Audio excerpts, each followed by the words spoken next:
Agora, meus queridos, a pergunta que não quer calar. Você de casa tem problema financeiro? Eu conheço alguém que tem.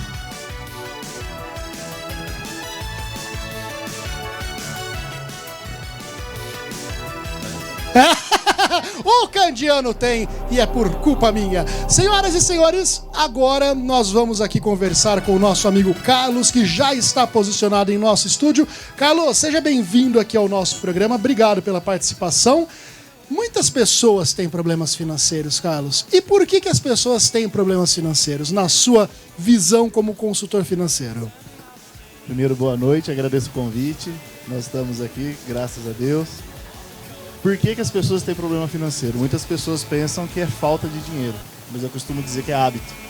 Ah, é? A pessoa... Problema financeiro é hábito? Começa com hábito. Por que começa com hábito? Porque a gente sempre vai associar em ter mais dinheiro, eu vou ser mais bem sucedido. Isso é um engano. E quando você... Então, pera lá. Se a pessoa tem, por exemplo, eu estou com contas a pagar, aí eu estou com dificuldades para pagar. O erro, na verdade, não é a falta, a procura por ter mais dinheiro, e sim como eu vou administrar esse dinheiro. Como é que funciona isso, Carlos? Funciona assim, a pessoa teve o problema hoje. Ela enxerga o problema hoje. Só que para chegar até o problema, houve um caminho a percorrer. E esse caminho a percorrer está relacionado a hábito também. Por quê? Porque talvez ela não teve um ensinamento adequado em como administrar bem as suas finanças. E o administrar bem, as pessoas sempre vão associar em: se eu tenho bastante dinheiro, eu administro bem. Mas quando na realidade, se a pessoa tem um comportamento compulsivo, por exemplo, em compras, ela tendo muito dinheiro, não vai adiantar. Não vai adiantar. Independente de quanto ela tem, ela vai gastar até mais do que... E aquelas pessoas, Carlos, que, por exemplo, gastam mais do que aquilo que elas ganham, por exemplo? Essas pessoas... elas precisam, primeiro, né, de um acompanhamento. Esse acompanhamento, ela clínico, né? Eu preciso. Porque assim, ó, a gente sempre vai associar uma boa administração com muito dinheiro. Isso está errado. Por quê? Existem vários fatores. Desses fatores, existe um também que eu associo bastante, que é aquela que eu chamo de educação intuitiva. E o que é educação intuitiva? É aquilo que nós aprendemos com as pessoas que estão ao nosso redor. Existe um grupo de pessoas que influencia a gente de uma forma soberana e a gente não presta atenção. São líderes, os pais e professores. Essas pessoas acabam influenciando no nosso comportamento financeiro, Carlos? Comportamento financeiro, comportamento emocional. Então o que acontece? Se o seu pai, em algum momento, falou alguma coisa para você no sentido de você não é capaz, você não vai só associar às finanças, vai associar para a sua vida. É verdade. E isso vai estar inserido também nas finanças. Agora tem um outro ponto. Se o seu pai, sua mãe ou alguém que era o responsável por você, ele administrava de forma ruim, isso impactou a sua vida também, porque você teve como exemplo. Agora você imagina, uma autoridade soberana na sua vida que é seu pai e sua mãe ou responsável pela sua vida, ou um líder de alguma comunidade, algum lugar que você vai. Essa pessoa ela administra mal. Você tem ela como exemplo. Então a conduta dela inconscientemente vai atingir você, fazendo com que os seus hábitos se tornem ruins na administração financeira. Vocês já pararam para pensar nisso, plateia? Como que as pessoas podem influenciar no nosso comportamento, na nossa vida orçamentária, Sérgio Candiano? O senhor me influenciou a comprar um Peugeot, Candiano. Isso eu não vou te perdoar nunca. Bom, agora, meus queridos... Agora ele tá também, né? Gastei um rim nele, né? Você queria o quê? Agora, meus queridos, a pergunta que não quero calar é a seguinte: como que eu me desembaraço destes problemas financeiros que posso estar atravessando, Carlos? O problema financeiro eu atendo de forma personalizada. Por exemplo. Porque cada problema é um problema também, né? Por exemplo, as pessoas associam assim: eu tenho problema com cartão de crédito, que é o primeiro endividamento causado na vida das pessoas, e associa o cartão de crédito como algo ruim. Mas não é. É o mau uso que se torna ruim. Mas, por exemplo, as pessoas associam assim: eu tenho dívida com cartão de crédito. A minha pergunta é: qual dívida você tem? Você pagou o mínimo? Você refinanciou ele? Você refinanciou, pagou uma parcela e não deu certo? Então a gente precisa olhar o histórico da pessoa e a partir desse histórico a gente começar a montar um planejamento financeiro. Mas as pessoas normalmente associam o quê? Problema financeiro. Sim. Então, passa uma receita para mim. Não existe uma receita pronta, porque cada história é uma história. Então, às vezes, eu começo a fazer a consultoria nem sempre falando sobre dinheiro, por incrível que pareça. Caramba. E aí começa falando sobre essa questão comportamentos, sobre os seus comportamentos. Porque se a pessoa não muda o comportamento, não adianta ter um rio de dinheiro. É verdade. Se ela não sabe usar o cartão de crédito dela, que tem R$2.000 de limite, 5 mil, se der um cartão de 30 mil, 40 mil para ela, não vai mudar a realidade dela. Então, muitas vezes, parte do comportamento. Mas se a pessoa ela consegue conhecer o comportamento dela e não souber fazer um planejamento financeiro, não vai adiantar nada. E hoje em dia as pessoas estão olhando com um pouco mais de carinho para esse assunto, não, Carlos? Acredito eu, né?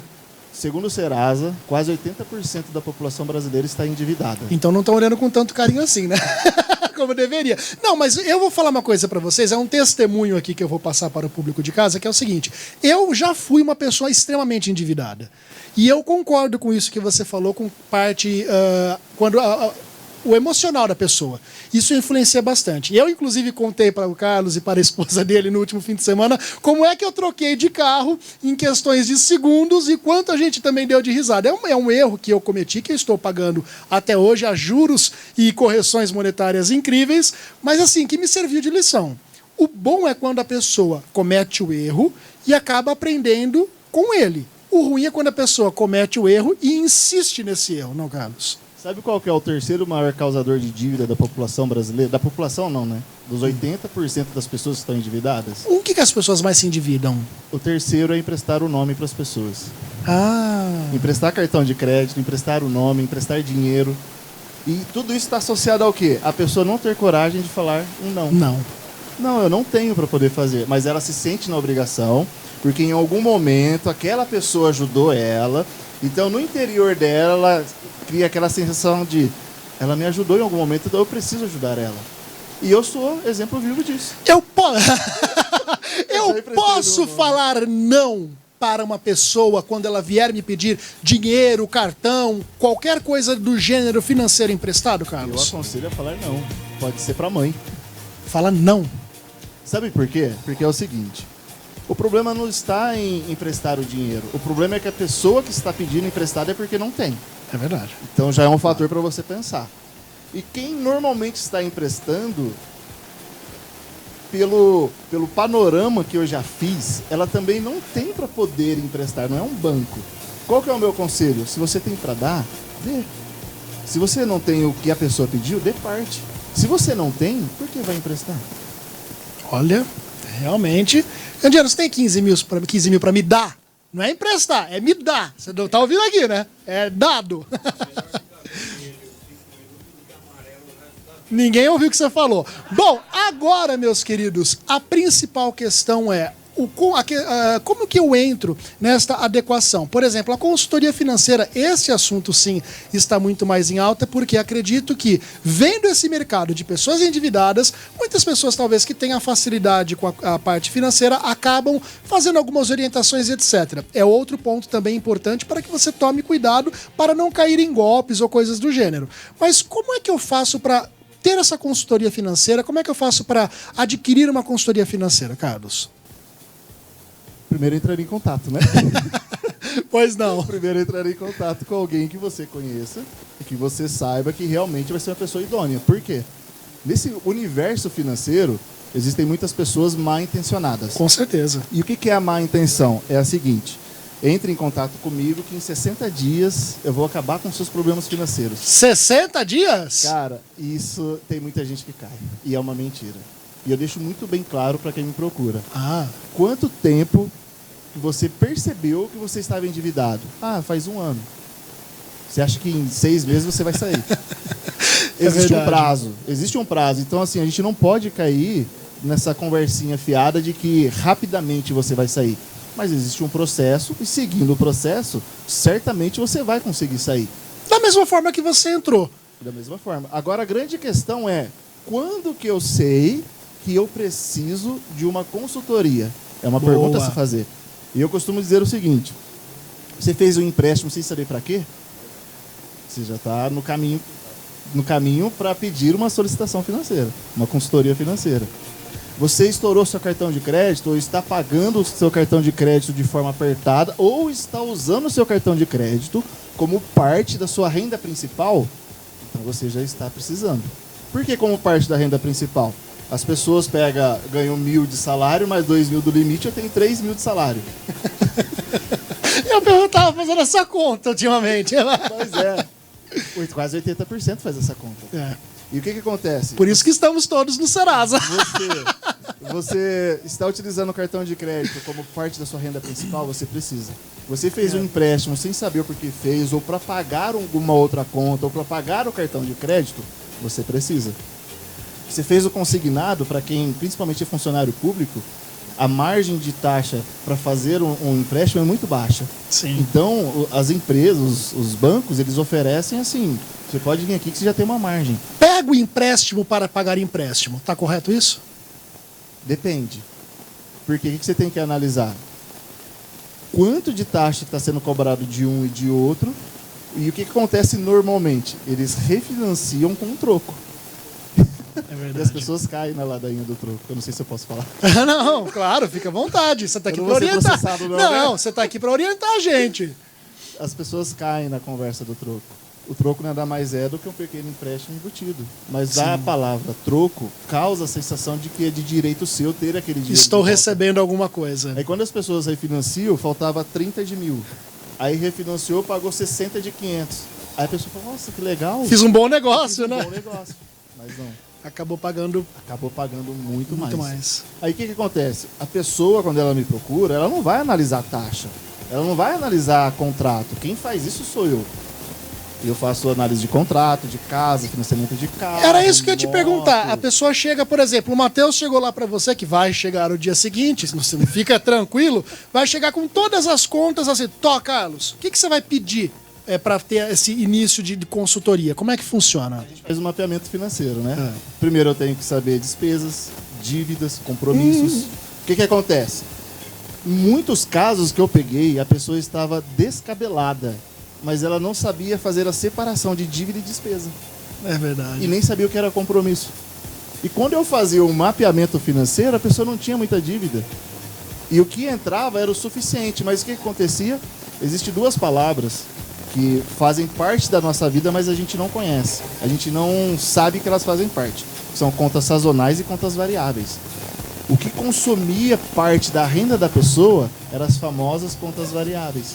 Então ela gastava R$300 no lazer, gastava R$500 em uma camiseta que não podia, comprava pirulito, comprava chiclete. Só que na hora que a gente fazia o mapeamento financeiro dela, falava, se reduzir isso aqui, você vai conseguir se livrar. Vai resolver o problema.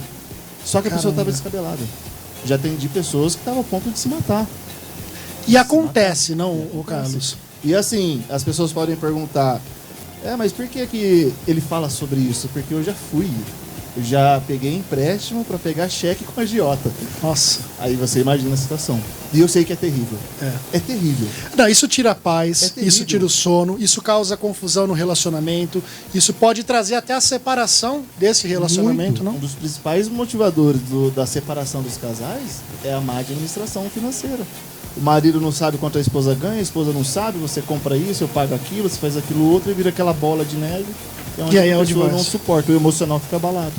Olha, para você de casa que quiser conhecer um pouco mais a respeito da consultoria financeira do Carlos, porque é claro que é um assunto que daria para conversarmos por horas aqui ao vivo com o Carlos, para passar essas orientações, porque a gente tem dúvida se eu estou fazendo da forma certa, se eu estou fazendo da forma correta, se eu estou administrando de forma positiva ou negativa, enfim.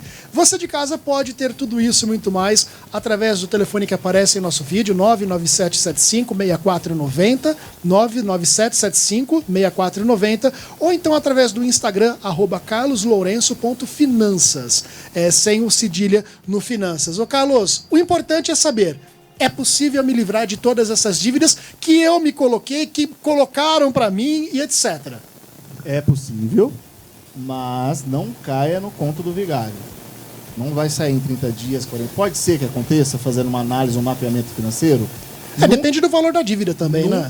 Nunca se resolveu em 30 dias, até porque parte do princípio do comportamento da pessoa. Sim. Ela precisa ter a clareza de que eu preciso mudar o meu comportamento. É uma educação não apenas no bolso, mas também comportamental, literalmente, da E às pessoa, vezes as pessoas associam a mim da seguinte maneira: eu vou me consultar com ele que eu vou me tornar rico. Não, eu não ensino isso. O que eu ensino?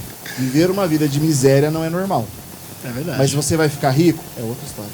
Um problema seu, do seu desempenho, da sua capacidade de desenrolar os problemas, da sua capacidade de estudar, de adquirir conhecimento, mas viver de migalha em migalha, virar ano, entrar ano, virar mês, e tá com a conta no vermelho, e briga com a esposa, não compra um negócio pros filhos, chega final de ano, usa o cartão de crédito para poder viajar, depois vê o que vai fazer, isso não tá normal.